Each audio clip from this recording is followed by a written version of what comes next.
Y en este día especial de concienciación, el movimiento Zapatos Rojos Asunción está realizando una manifestación para repudiar la violencia contra la mujer en nuestro país.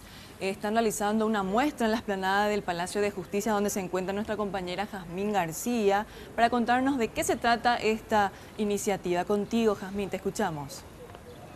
Sí, gracias. Y justamente ustedes pueden observar aquí ya los zapatos rojos, símbolo un poco de la ausencia de aquellas mujeres que fueron víctimas de la violencia de género. Vemos, por ejemplo, el caso de Clotilde, de 26 años, que se mudó de ciudad huyendo de su expareja. Él la encontró y la mató de varias puñaladas. Ocurrió en noviembre del 2014 y es uno de los tantos casos. Y para hablar de esto, ya precisamente me encuentro con María Mercedes Bungermini, de la Secretaría de Género de la Corte Suprema de Justicia. Bueno, y queremos saber cómo nos encontramos en nuestro país en cuanto a violencia justamente hacia las mujeres.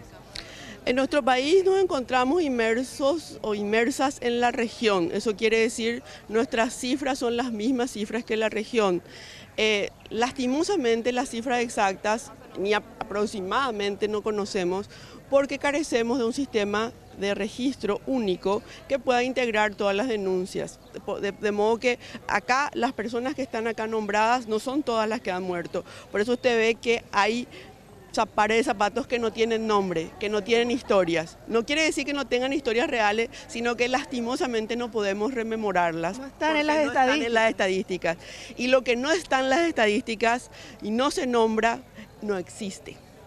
Pero nosotras queremos recordar a las personas que han sido olvidadas por las estadísticas y que cuyos finales han sido trágicos, innecesariamente trágicos. Innecesariamente trágicos.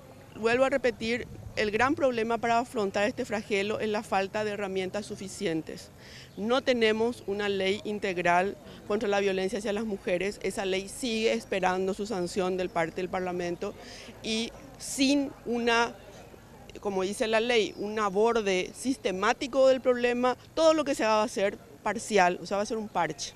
Justamente se trata de que las mujeres víctimas de violencia puedan acceder en forma rápida a la atención de todo tipo, incluso a la atención a la justicia. Sí, pero es más que eso. Se trata de que las niñas en los colegios reciban educación de autocuidado, puedan identificar cuando están siendo objeto de violencia por alguien en razón de su sexo, de su género, puedan identificar cuando sus primeras relaciones, no sexuales, sino amorosas con personas del otro sexo o lo que sea, inclusive de su mismo sexo, porque eso también se da, está siendo una relación de violencia asimétrica. Sin eso, nosotros ¿cómo vamos a esperar que una persona que tiene, vamos a suponer, 40 años y lleva 15 años de violencia internalizada pueda liberarse y venir a denunciar y soportar un juicio? Y violencia no solamente hablando del plano físico.